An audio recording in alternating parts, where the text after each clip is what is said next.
So, second. Have a motion second, approve the minutes. All in favor say aye. Aye. Any opposed? Minutes are approved. Well, we have no department comments. Meeting adjourned. On the agenda, so does Second. anybody Can we go home? have anything that they'd like to add? Because I do. And Mr. Woodson too, we have I don't have anything to propose with you today, but I sent you all emails over the weekend. I hope if you haven't had a chance to read, I sent it on our thread, you'll have a chance to read it. We've got an extremely dire situation at the Metro Animal Shelter right now. There was basically, hey Mayor, there's basically some cases came in of sick animals that had this distemper, which is very contagious and can be usually fatal. And one of the problems that we just are going to have to address at some point with the county and Northport, because they've been both very helpful and cooperating with us, the three bodies, to separate separate airborne illnesses. And so for 2 weeks, they have closed down. You will, as it goes along, and it may extend, you will, and the mayor and I really know this group very well, or multiple groups that are going to be calling you, maybe knocking on your door at home because of the situation with the animal shelter. And I always felt like, we have made some great improvements, but there's so much more to be done. To be the kind of city that we want to be, we should have a much better shelter than we've got. But right now, they're not adopting, which is terrible. Our animal control picked up 9 dogs the last 2 days, and they're there, but they don't have any cages to go into. So it's a terrible situation for those animals in this heat. And their air conditioning went out yesterday at the shelter. 2 air conditioning units went out. But Jimbo, if you'll just kind of inform a little bit about it. And like I said, I'm gonna get with you, Mayor, maybe sometime today and see what exactly what I had planned on doing, council.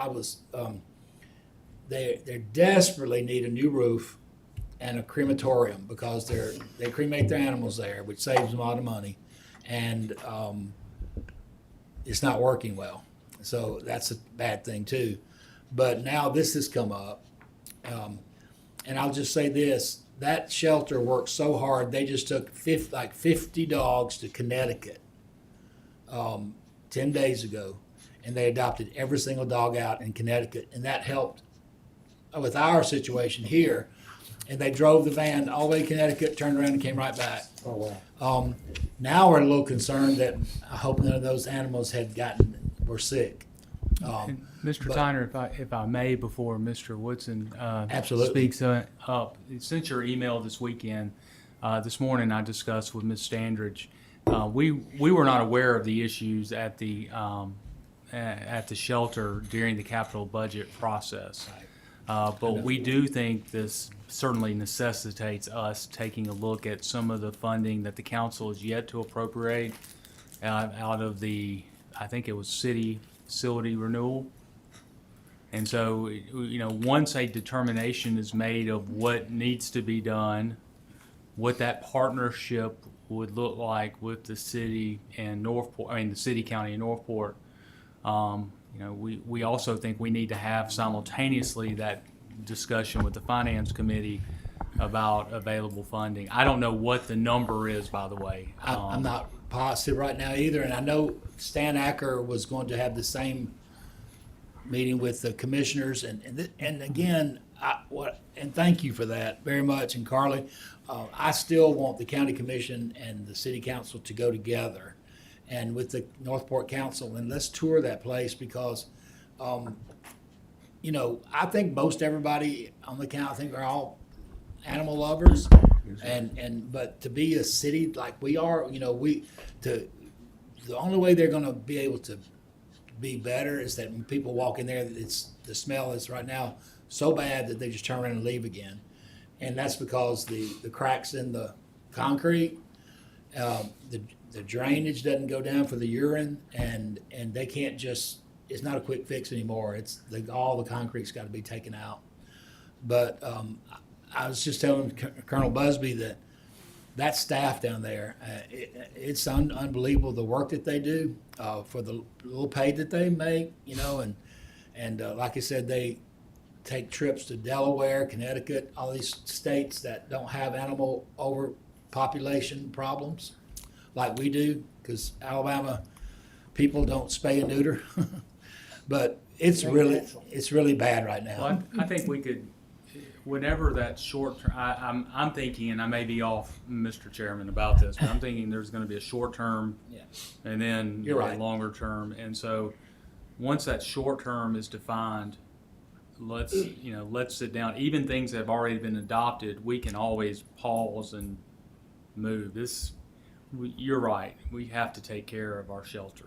Finance Committee would welcome the proposal when y'all have it ready. And I think we would want that proposal from the animal shelter itself. And I tell you, and It for will the come other from them. counselors to know, we've got a new system now where it's automatic, what city pays, what the county pays, what Northport pays, and it has worked beautifully. Is there a way we can apply that to about 5 or 6 other things? Yep, I think so. It's based on population. Jimbo? Is that Right, Mm-hmm. and That's- Yes. the recommendation will come from the advisory committee, the shelter, Metro Shelter Animal Inc., they just have a contract to run it, and we three governments own and operate the facility itself through that contract, so. But for the immediate needs, the air conditioning is being addressed.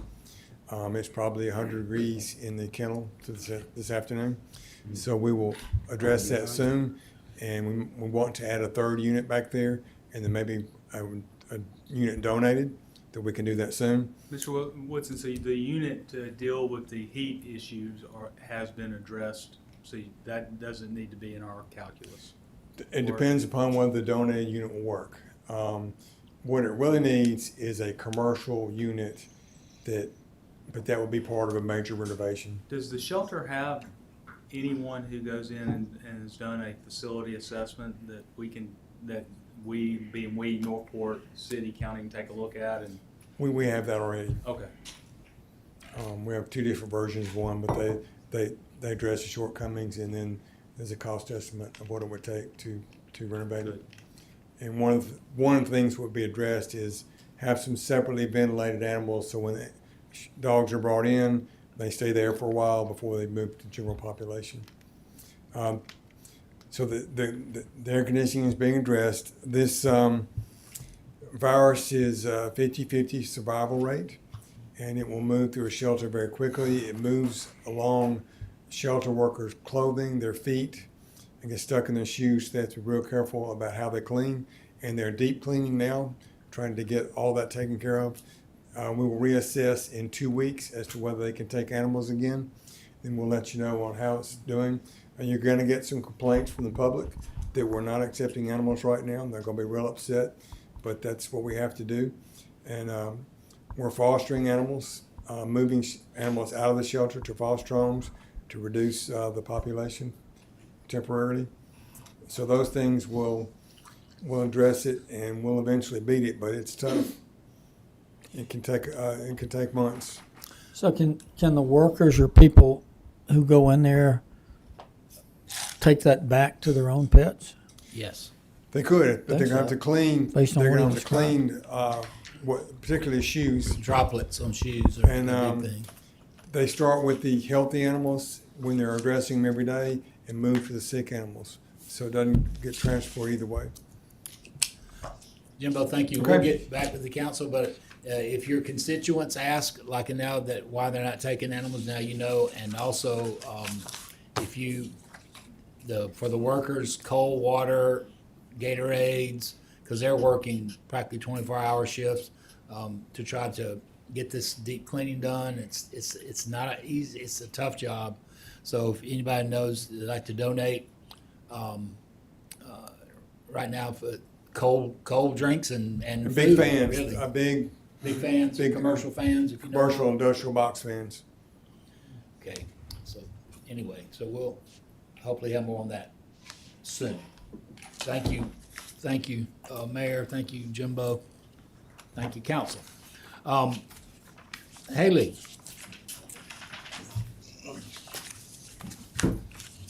I just have a quick update about the Historic Preservation Commission.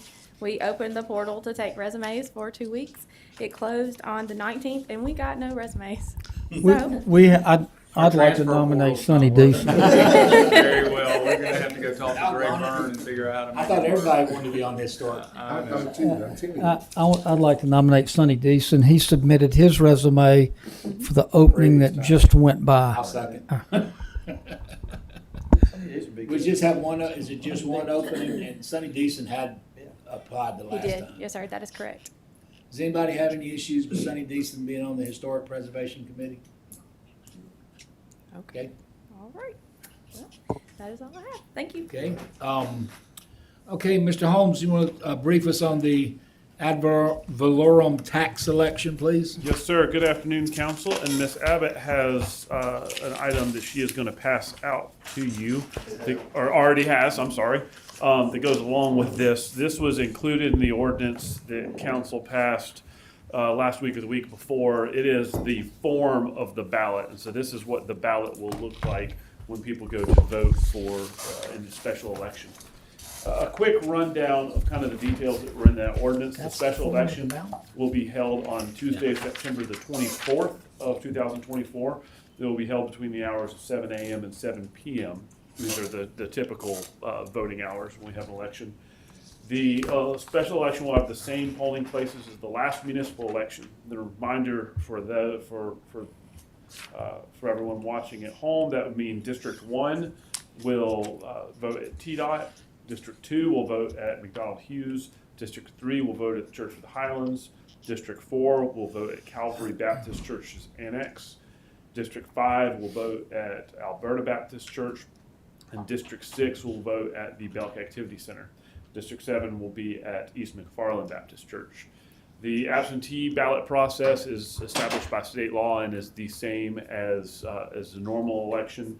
The absentee ballot box will be at the city clerk's office, where we've had it in the last several elections. It will be open from 8 a.m. to 4:30 p.m. Monday through Friday. Mr. Holmes, what Yes. is the same as normal? Do you have to apply You like? said for in the absentee, DMO's office? absentee voting will be the same as normal, I think is what is that? Yes, sir. Can you mail it in? Do you have to come pick it up by yourself? Um, And I ask that because last time, I had a couple of older invalided people that were, what's the procedure? That's all Yes, I sir. really want to know. Yes, sir. The first day to apply to vote by regular absentee ballot will be July the 24th. The last day will be September 19th, and the last day to apply to vote by emergency absentee ballot will be September 23rd. Ms. Abbott, do you know if it has to be in person or if they can mail? So in it was the in absentee ballot? person, then we went through COVID, and it was no, you could mail it out, I think? Or then, They can mail. well, Well, so Find out. that's what we need to yes, know. sir. Yes, sir. I'll double check. Cause I on know that. the absentee ballot has, you apply and then it's mailed to And you. it's mailed to you, and then Yeah. you fill it out. But I Or you think- can, people can pick them up for you, come get them, if you knew 4 people, you could go pick up 4 and take them to those 4 people, right? That's what we need to be briefed I on. think you have to bring your ID to get an absentee. Yeah. You can actually vote in person at your office. Yeah, Yes. they do come to our office and vote. I'll get an answer as to whether or not you can mail it in. So in whatever those procedures are, those are identical statewide, correct? You Yes, said- sir. It's established by state law. It's Okay. all falls under state Well, law. if y'all could take a minute or two next pre-council and just let us know what those And are. all of this information will be on the election portal when that is up and running. That's something we're putting the finishing touches on. I think Lauren Hocutt has the map up available that Vicki can put up here for you. And so we will have, as we do in any municipal election, we'll have a election portal website that will include all of that information. as well. Following the election, council will vote to canvass and declare the results of the election on October 1st. This will actually, it'll be October 1st at 12 p.m. This will actually be an adjournment of the September 17th council meeting. Any other questions beyond that? And we'll get you an answer to that question. I'm sorry. No, just the process for acquiring the absentee ballot and submitting it. We will get all that run down for you. I apologize, Ms. Abbott's been thrown into the deep end of the pool. This is her first election with us. And it's actually, I think, my first election. I did have one more question. Last week, we voted on a measure approving or accepting electronic, what was it, Vicki? Yeah, the Electronic machines. tabulation? Yes. Is that what it was? It's the electronic voting machines. Oh, it's just the machines that you mark your paper ballot on and stick it in there? Yes, I think that's correct. I'm sorry. Okay, I'm it was trying, not I'm trying to some- put my head back in our last municipal Okay, election. it was not something separate to count those, right? No, sir, not that I'm aware of. There's nothing different we're doing. Can I jump in? Ms. Yeah. Davis is the person that earned the handle Sorry. last municipal election. I'll let her. Electronic tabulation machines are the machines that you feed your ballot into. It Okay. will record what you mark on your ballot, and then we'll tabulate them alone. The electronic machines will also then spit out reports from the scanned-in ballots. Whenever you go to a polling place that you've done for the last at least decade, is you will get a paper ballot, you'll fill in your vote, you'll go over to a machine, you'll feed it in, it will scan your ballot, it will then also tabulate with that scanned ballot. At the very end of the day, the poll worker manager will produce reports from that electronic machine, and then those votes will be completely tabulated on that report. Okay, but none of that's any different from what we've done in the last handful of elections. The last decade at least. Okay, thank you. And Mr. Busby, Ms. Abbott has actually given me some information here. Absentee ballots must be postmarked as of the date prior to the day of the election and received no later than noon the day of the election, or hand-delivered to the absentee election manager no later than 5 p.m. on the day prior to the election. So it can be made. It can be mailed, Can be mailed in, has to be postmarked postmarked no the day, later than one day before. the day before, Received no later than noon the day of the election, or noon the hand-delivered. day of the election. So you don't know if Kip can go pick up 25? No. He can go pick them up and hand them out, but if he gives you one, you have to turn it in with your ID. So he can pick it up for you. I'm sorry, I was talking, say that again, please. You could come and pick up 20, but if he hands them out to all of you guys, you would need to turn yours in with an ID. You would have to turn yours in. So he can give them to you, but when you turn them in, it has to be. You have to have the ID. You couldn't, And they send them out. if you don't, to if somebody picks it up for individual you, you can't mail it in. But you can get the You can mail it in application. as long as it was postmarked. I think you have. I'm sorry.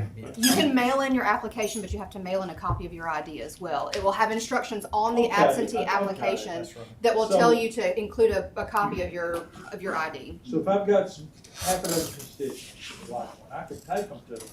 They just have to mail in. You are also barred from helping them fill it out. I You are welcome. understand that. You are welcome to take. You council members or candidates? Everybody is barred from helping somebody else fill out their absentee application. You can take a stack of 10. You can, as long as they're blank, you can hand them out to anybody, but it is incumbent upon them to fill them out, to put them in the mail appropriately, to seal them up appropriately, and all of that. And that's the application, not the ballot. Application. Yeah, right. The ballot has a completely different set of rules on it.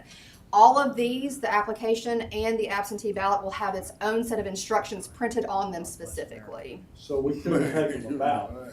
No, sir, you cannot take them a They ballot. have to mail the application in, and then will you mail them a ballot? Yes, sir. If they mail their application in with their ID, the city clerk's office will double check that. They'll cut them off on the voter list. They'll double check their ID, and then they will mail them a sealed and secured ballot for that person to fill out, have notarized, again with their ID, to then mail back appropriately and sealed appropriately. And then if they show up to vote again, They're already off the ballot, the voter roll list.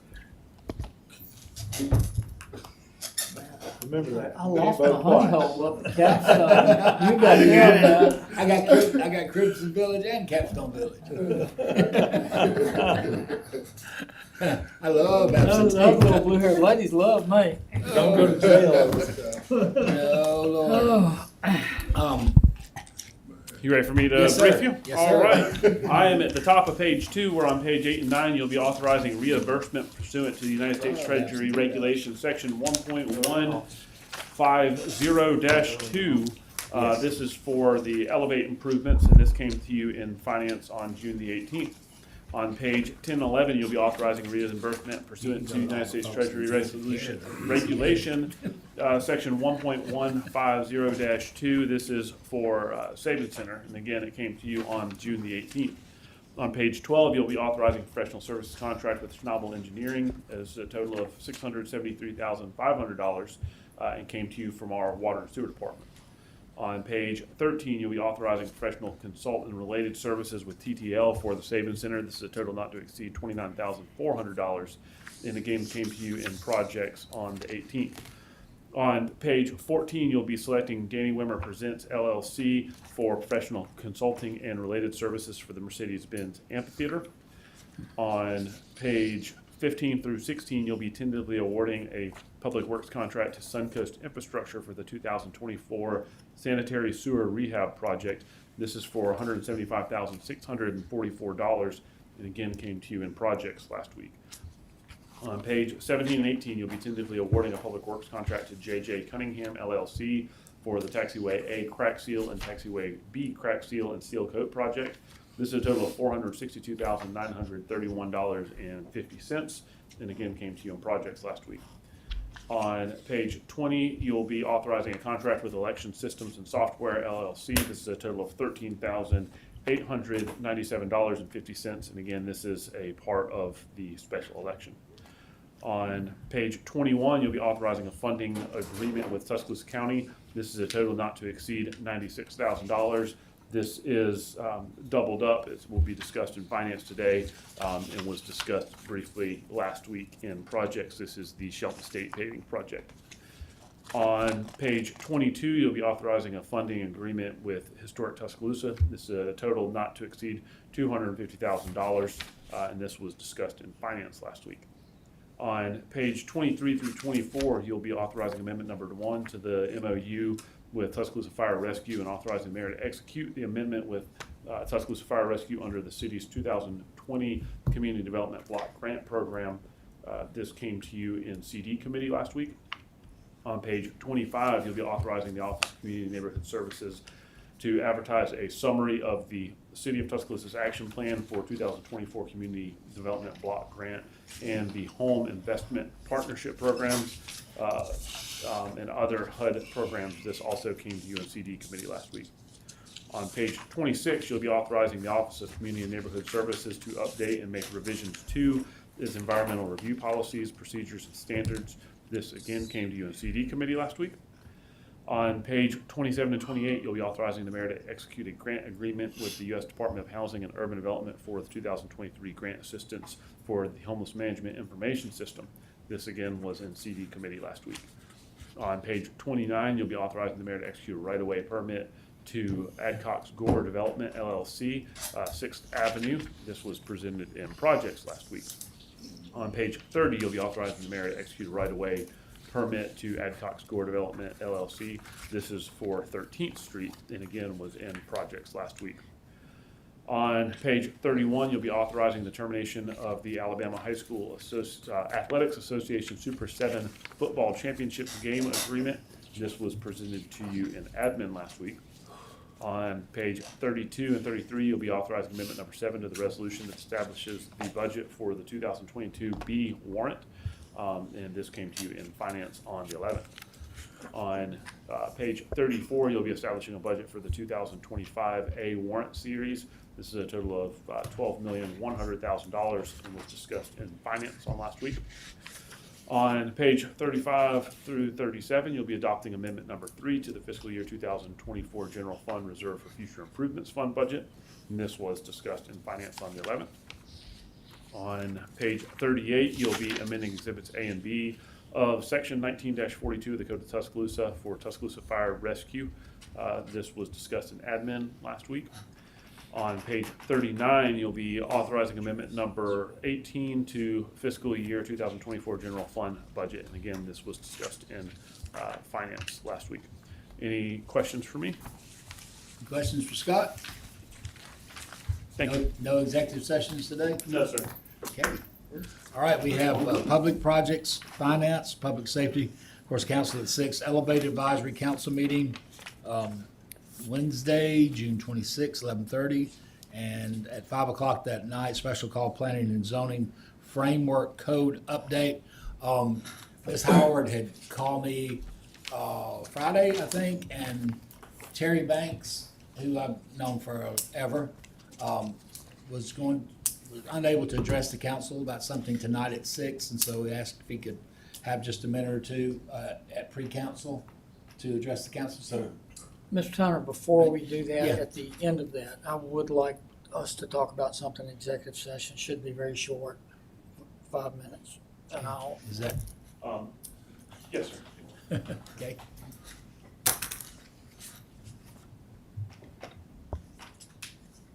Okay, Terry, you can go ahead. You just go to the podium, if you will, please.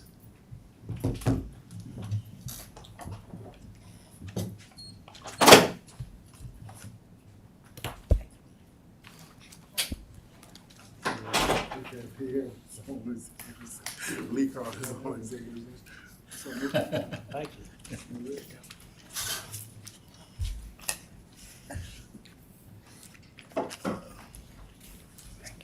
Okay, Terry, you ready? Yes, sir. Good afternoon, Mayor, councilors.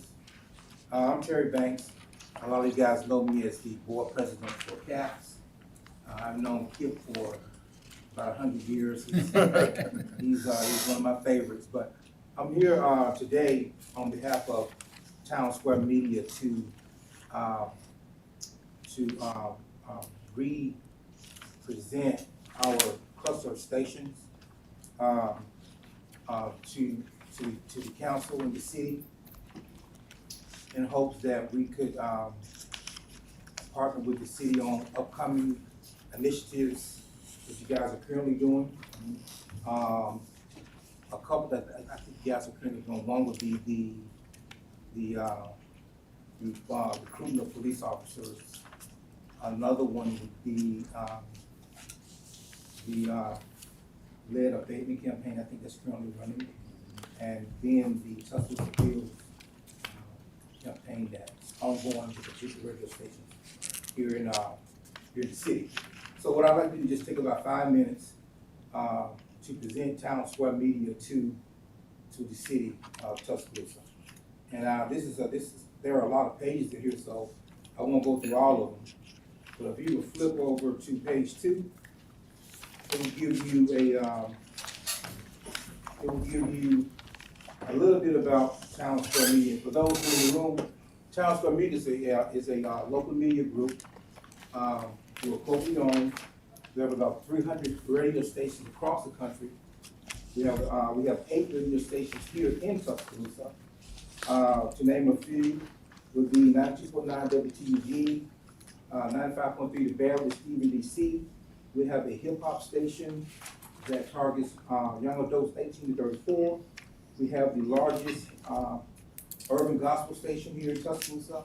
We have the sports talk station that carries Alabama football. And we have a classic country station. Our stations together weekly reaches about 82,000 people a week. And then if you combine our websites along with our radio stations, we're reaching about 9 million people monthly. Those are paid for. That means that somebody or some person has gone to one of our websites or properties at least one time during that week. Our audience reach, if you go to page number, if you flip over to Tuscaloosa Thread, we also have a digital newspaper. If you guys are not familiar with this thread, it's a beast. Yeah, we heard about it. That one. Thread. The Tuscaloosa Thread has over 2 million page views a week. So if a store is breaking in Tuscaloosa, we're on top of it. In short, I mean, we're covering everything from, you name it, we're on top of it. The if you're not familiar with Tuscaloosa Red, give us a call, I'll be more than happy to talk with you guys about the Tuscaloosa Red. All right, if you go to the page, I don't have these numbers, so if you're looking at WTUG, WTUG has a weekly cum. Cum is the total listening audience per week. WTUG has a cum of 31,000 different listeners per week. So that means WTUG has about 120,000 monthly listeners. These are different things. And then if you're looking at our website, WTUG reaches about 1.3 million page views monthly. If you're looking at some personalities on WTUG, some of you may be familiar with Steve Harvey, some may be familiar with Dre Day, some of you may be familiar with Mary Kay. Those are some of the live personalities we have on WTUG. The Block is our hip hop station that targets adults, young adults, 18 to 34. So if you're looking to recruit firefighters, police officers, this will be the station that you would probably want to be on. That station reaches about 22,000 listeners per week. The website on The Block reaches about 98,000 people per month. And then if you're looking at the Bear, for those who are familiar with Stephen D.C., that station website reaches about 2.3 million people per month, and has a cum of 21,000 people per week.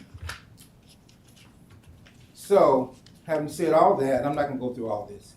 Having said, I did a ranker in the back, the last 2 pages of this presentation. If you're looking at a ranker, if you're looking at adults 18 to 49, WTUG is the top ranked station in the market. And followed by our rap station. If you're looking at adults 25 to 54, WTUG and WLJ are number 1 and number 2. So I said all that to say that we have the top 5 stations in the market with a digital newspaper. If you're looking to get a message out about Tuscaloosa, we can put you in front of, in our digital space as well as our radio stations, we can put you in front of about 2 million people per month. That's my presentation. Thank you, Chair. Thank you. Thank you, Terry. Appreciate it. Did any other comments, or anybody in the room have anything you need to address?